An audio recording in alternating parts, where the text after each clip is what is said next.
अंबरनाथ शहरात अनधिकृत बांधकाम करणाऱ्या भूमाफियांच्या विरोधात अंबरनाथ पालिकेने कारवाईचा बडगा उगारण्यास सुरुवात केली आहे.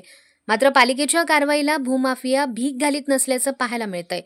याचंच उदाहरण म्हणजे बी केबिन रोडवर असलेल्या निसर्गगृह संकुलाच्या बाजूलाच असलेल्या मोकळ्या जागेवर चक्क नाल्यावर बांधकाम करून भलं मोठं गोडाऊन बांधण्यात आलंय.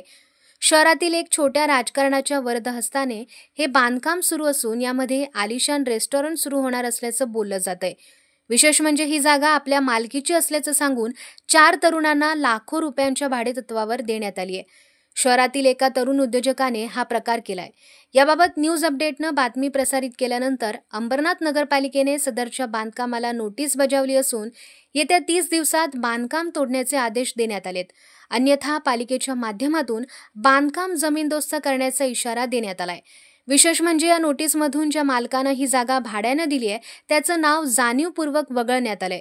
त्यामुळं खरोखरच येत्या 30 दिवसानंतर अंबरनाथ पालिका या बांधकामांवर कारवाई करणार की राजकीय दबावाला बळी पडून भूमाफियांचा गौरव करणार हे पाहावं लागेल. News update, Ambernath.